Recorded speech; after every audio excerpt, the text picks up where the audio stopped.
Lord, bless this podcast, our stories, and everyone listening. God Abeg, let the vibes be right, the laughs be plenty, in Jesus' name. Amen. Cheers! Welcome to Girl Abeg. Hi guys, it's your girl Faye. It's your girl Anna. Hey, it's Esther. It's your girl Ada. And on today's episode, we will be talking about some controversial topics. And we just hope that you enjoy this episode. Nigerian parents are the reason their kids can't openly discuss mental health or therapy. Wow, she went straight Wow, okay. in. Give us the Give us something like example. Wow. You know what? Commit. So do we say agree or disagree? Yeah. Should we maybe do 3, 2, 1, then we say agree or disagree? Okay. Yeah, go. So 3, 2, 1. Do you agree or disagree? 3, 2, 1. Wait, sorry. You're saying that they're the cause of us not opening up, like, In specifically regards to mental or health? cause of our mental health issues. Whoa! Like, you need to. No, they're the cause. They're actually the reason, the main cause Yeah. that their children, Mhm. we, Mm. cannot openly discuss mental health Okay, or okay, therapy. okay. Yeah. Okay, I have- So do I you have- agree or do you disagree? Okay. So over to you, Ada. 3, 2, 1. Agree. I didn't say anything. I want to agree to disagree. Agree, 100%. Not 100. I'm not 100. Yeah, I'm 50-50. Because I feel like it's different. Cause like I grew up in a Christian home, okay? Now there's more of an awareness. But before, if you say that I'm depressed, you say you're not depressed in the name of Jesus. I think I was gonna say what Anna was gonna say. I think the time is different. Like probably when we were younger, that was kind of the response that we would get. But I feel like now that we're older, the times have changed, and I do feel like our parents are trying to like get with the times. So I feel like the conversation that we could have now is probably a lot better than the conversation for kids of today's generation is a lot better than when we were that age. You know what I mean? Like now that we're all adults, we can like figure it out for ourselves, or we can have that conversation amongst ourselves. But I do feel like there is now a safer space for us to have that conversation with our parents without them like shutting it down. I 100% agree, but I never really saw a problem with it because growing up in a Nigerian household, we're always told to be strong, to have firm mind, that if problem comes your way, just solve it. Don't like react or don't feel bad about it because it's not going to help. If you cry, who's going to help you? Do you know what I mean? So like tears are not going to do anything. That was the type of mentality that was, is it infused into our brains. So I'll say yes, but then it's not really an issue because they're also coming from families that told them the same thing. So as much as we're like, oh, our parents are the cause of this, but we also have the generations before to talk about because they're the ones who went through war and all that and blah blah blah. So they never really had time to talk about mental health issues. So passing on to like the future generations, now we are the ones that are trying to break that stereotype of not being open to parents. We're trying to be different because we see that as a problem. So you mentioned that the earlier generations that they didn't have time. Do you guys think that it's that they didn't have time or they didn't know? Like they didn't know what to categorize it as other than just like craziness, you know what I mean? Like a sickness. They didn't actually know that, oh, this is like a problem that we can work through or like talk through, you know what I mean? That's a good perspective as well because they had way too many things to be doing, like too many distractions that hinders them from even focusing on the issue. Like it was never a topic. Like mental health was there, but they never really focused on it. So now our parents look at us like weaklings in a sense because why are we trying to focus on emotional issues when we have so many responsibilities to focus on? But I also think that a lot of people have died or a lot of people have never really gotten the chance to be themselves. Like our parents were always trying to do what people say and forget about what they love. So now they're in careers or they're doing things they don't even enjoy. So I think it's an issue long term if you don't work on it. But I feel like in the olden days, they were like you said, occupied, right? They were so busy trying to feed their families and take care of everything. The thought of it made them look weak, because other people are doing it too. My neighbor has 8 kids, and they're taking care of all these 8 kids, farming, all this kind of this. And then you come to this family, I only have 4, and I'm feeling so down and so sad all the time. So who would you now want to talk to? Is it the person that has 8 kids and is thriving, or So I think it's also now there's a space for there's awareness of it, and there's a space for talking about it, acknowledging it and getting through it. Unlike before. Before you might feel that way. Like, I don't even know what depression was. Yeah, that's what I'm saying. They feel they they feel very sad. Depression could come in many type of ways. It might be that you're very sad all the time. Like no matter how happy the situation, how good or how pleasant that situation is, inside of you just feel this kind of sadness. And it is a sickness. It is a sickness. But then you do not have an excuse to feel like that. You're doing well. Your children are graduated now. Why you feel like this? Like why? Like you don't have a reason to. Okay, so I definitely agree because just like you said, like what everybody has said, back then they didn't know. And I think that one major reason why they didn't know is it's not just ignorance, okay? Because especially in the Western world, the people who get depressed, and it's so extreme that they actually commit suicide. In Nigeria, when people get depressed, if that person eventually commits suicide, they don't think it's depression. They're like, oh, something followed this person, or now witchcraft. I don't know if you get what I mean. Yeah. So, I don't think it was ignorance at the same time, but I also think that people back then they didn't get to that point.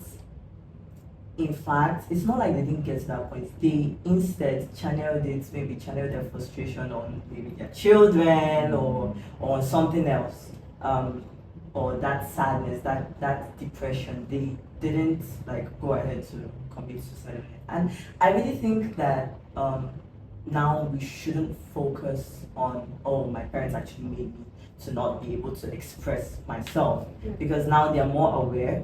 I know that I've spoken to my mom about how I was depressed in the past, and she didn't even know that I was depressed because I was showing symptoms, like I was doing certain things that I wouldn't usually do, and she thought that I was just being stubborn and just being naughty, but she didn't know that that was like an expression of this depression that I had in me. And I didn't know either until I later found out, and then I actually had to educate her that hey, this is what happened.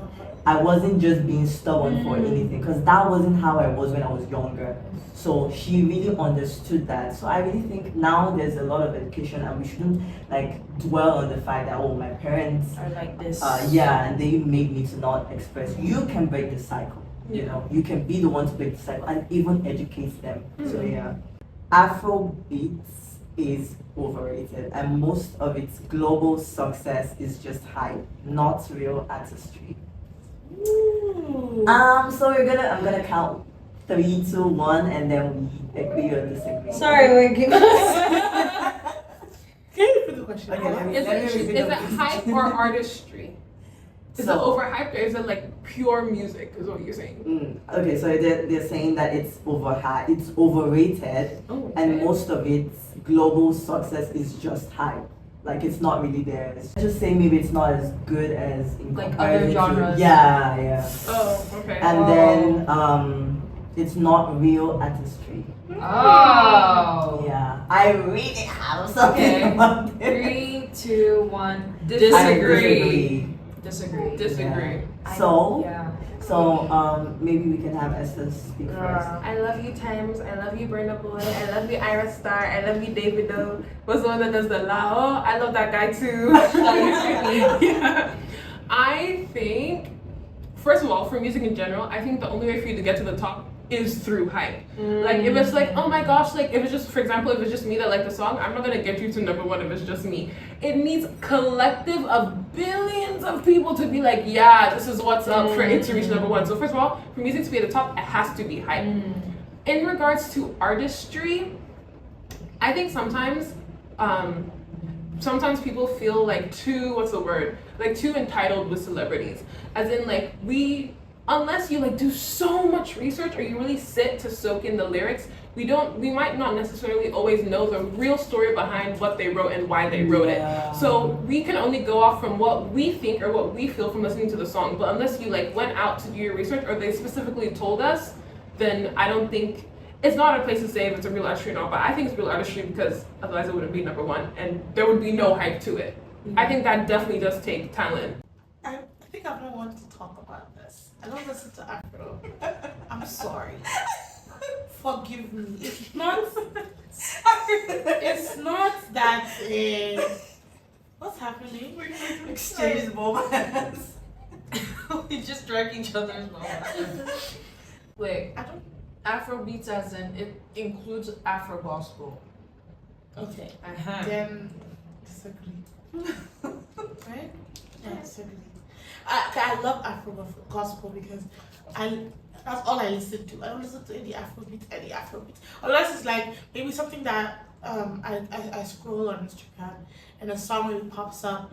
Then like na na na na na na na na. That's a song I'm hearing. So that's the words in my head. I don't really listen to them like the songs. It's not that I'm not like a fan, but I don't know.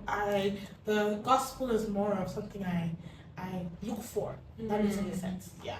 So I think for me, so now at this stage in my life, I don't listen to Afro beats like the ones that are not gospel, but I used to back in 2023, 2024, going backwards.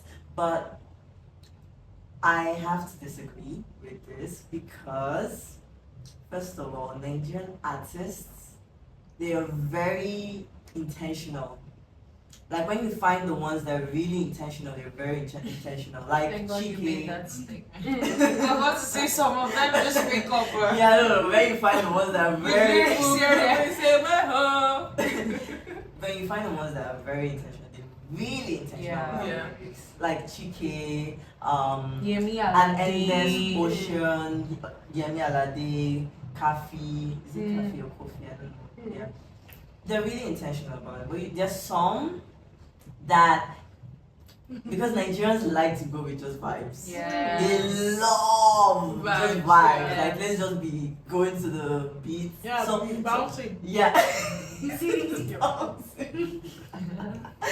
But the ones that have gotten like Grammy awards, they put in their like effort. Yeah. Come on, guys, let's talk about Fela. Fela was really good. Fela was so good. Oh, you guys don't listen. Oh, I used to listen to Fela. Fela is really good. He was nominated for Grammys. Yeah. Maybe Yeah, not the He face, was but not the the name.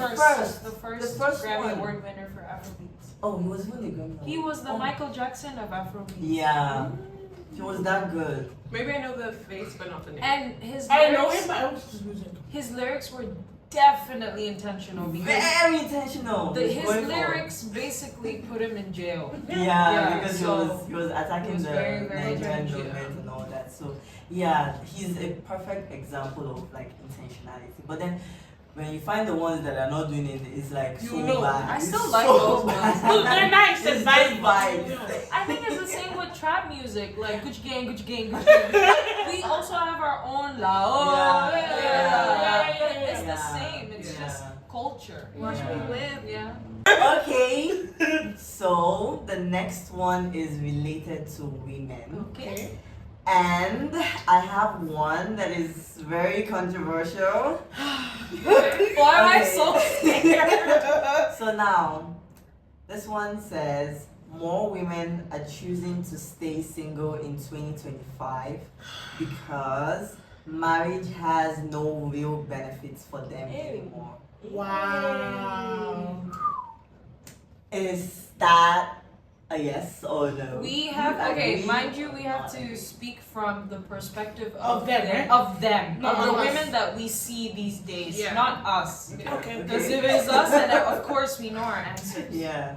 So let me say the Oh question my God, again. this is heavy. Okay, one more time.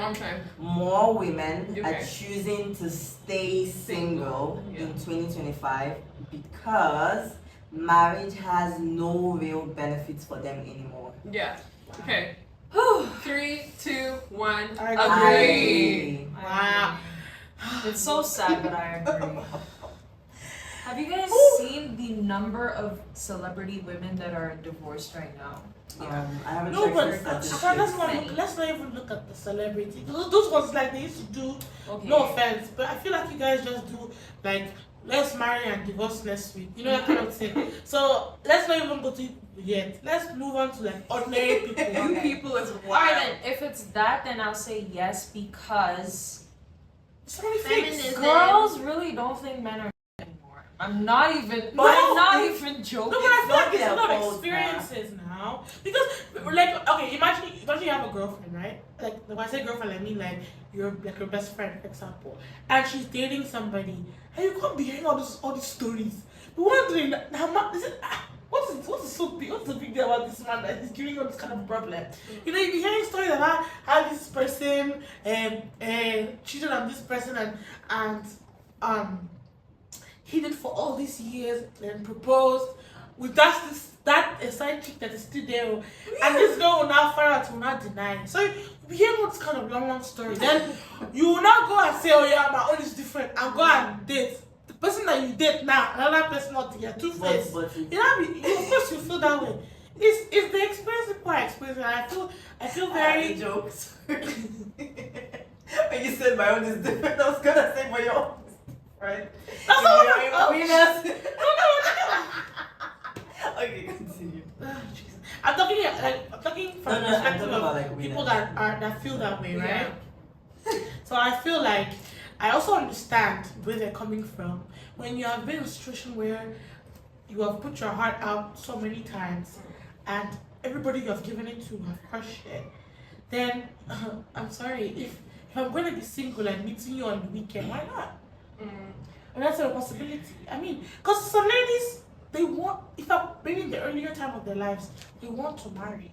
They want a family. They just And then- meantime.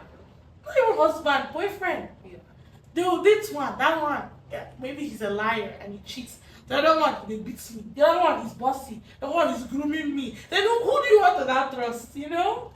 But I think it also has to do with a lot of like deluded expectations. I feel Like so. a Yeah. lot of girls see social media is definitely Not helping. not helping because we see all these relationships online. Oh my god, he bought her a house, he bought her a car, he treats her this way. Yeah. And then now you're dating somebody and it's not matching that expectation and you're like, hey, I'm not getting what this girl is getting Getting, yeah. online, so what's the point of committing? Yeah. And in Hong Kong, it's so normal for people to date a guy for 20 years and not marry them.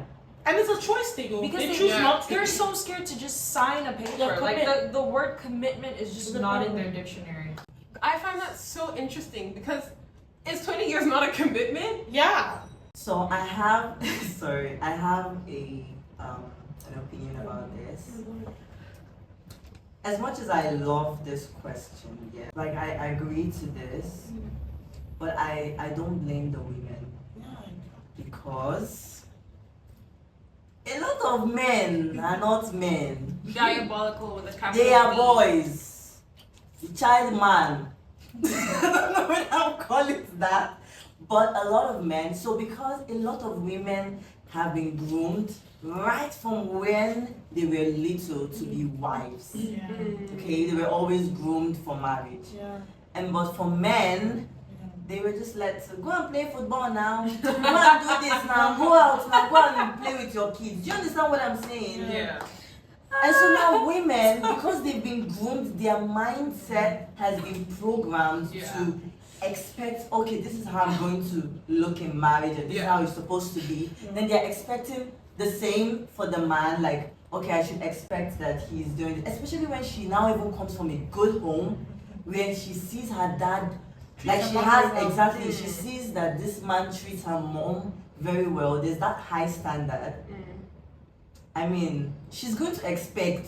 Yeah. She will expect. This is completely off topic, but now there's a trend of men actually like knowing their values. Yeah. And it's so funny because women are finding them cringe. But it's just the opposite role. All right. Like, because now men are like, no, I know what I want, and I want a woman that's this, because I know who I am. Like, to us, it's cringe. But listen.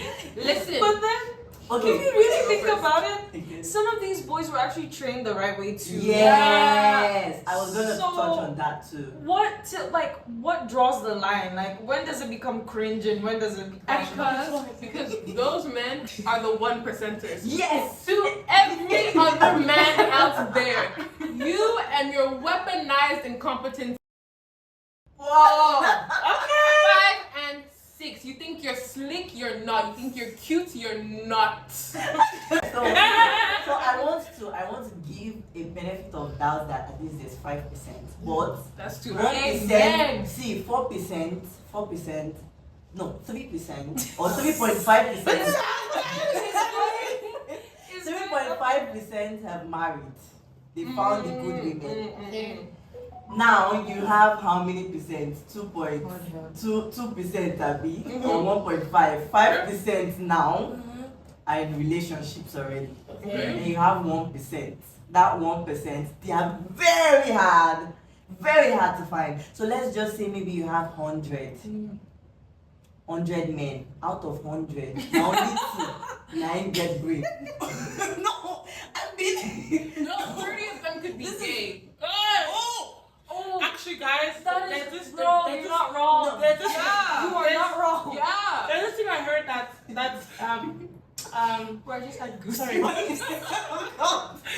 as much as we've said this, and as much as I've said my own opinion, I have great uncles, by the way. So shout out to them. Next question. And I also feel like even if you're the 100%, there's the 60, 81, whatever percentage you are, there's a woman for you out there. If you are a good man and you're looking for a good woman, I believe that God will bring that person. Just be genuine. Just be The Bible says genuine he and who be finds patient. a wife finds a good And also thing. shine your eye, meaning that you should be also you should be wise when it comes to picking women as well. Be yourself. Yeah. Okay, this one. Hong Kong's obsession with work culture is unhealthy, and people here don't know how to enjoy life. 3, 2, 1. Disagree. Agree.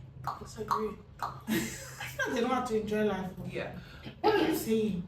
You know, They travel. So I would have said agree until I found out how the people, how the rich are living large, living life. They have real Christmas trees at Christmas. Like I said, the fun does not stop. So that's why I'd say disagree. But I can understand from the perspective of if maybe you're new to Hong Kong, you're still learning how to adjust to the culture, really wrap your head around it. I understand why you would say agree. You know, I also feel like people don't work this hard, the economy of Hong Kong will collapse. Yeah.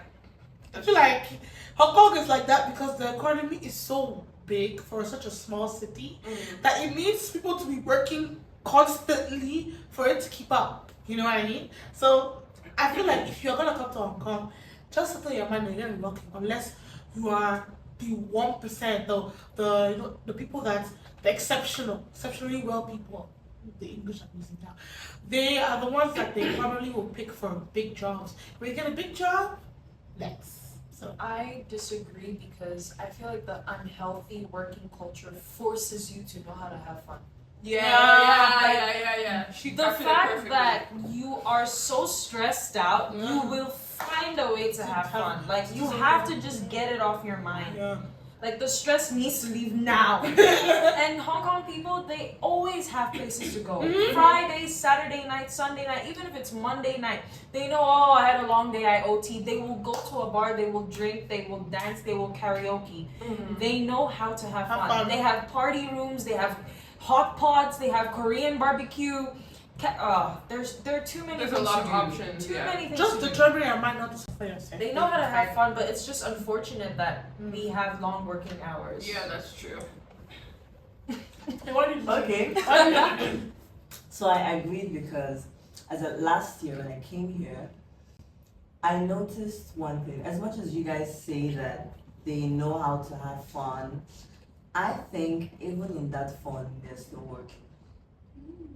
So last year I came here, I used to like stay in the lab, work, and when we would have break or like just lunch break, just to relax before going back to work, I found out that these people, their idea of break or fun is them making jokes that is related to work, like work jokes. And as much as I was trying to understand, I was like, even in Nigeria, even though you're working, when you're having lunch, you're talking about something different from work. You want to like relax and not really think about work at that point. I think that when they're enjoying life or they're going on vacations, they're not still working. Or maybe doing something, I'm working today, or doing something on their phone, or doing some research on their phone. Sometimes I think that might be subjective, right? Because sometimes there's people who actually enjoy their work. Yeah. Like what they're doing brings them joy. Yeah. It brings them oxytocin. It makes them laugh. So at lunchtime, them making jokes about work, honestly, that's how they relax. That's still releasing oxytocin from their brain. They're still laughing. They're still enjoying themselves. So does that mean that I don't enjoy the work? Because I also enjoy being in the lab. Maybe No, it's because you need to get used to the culture. Yeah. You need to be here for longer to really be addicted. I have a point about this. I feel like some people that are not in Hong Kong know how to work and life separate. Yeah. When you're in Hong Kong and your life is revolves around work, Same, you but different. kind of join it together. Doesn't mean they don't know how to enjoy that. Yes. Yeah. But they enjoy it a little bit differently than you do. Yeah. Because I know people that work super hard, but once they have break, they have travel, they have gone out the party. Yeah. They plan their upcoming month's vacation. Yeah. I've been in a situation where we worked over OT, then we went to the club. I stayed throughout to the next morning. I went back to work, but they were happy because they went out. So they have their own way of, you know. It's toxic, But Okay. really, You know the way I'm just looking at you guys. The relationship status is complicated. it's toxic. Very, very complicated.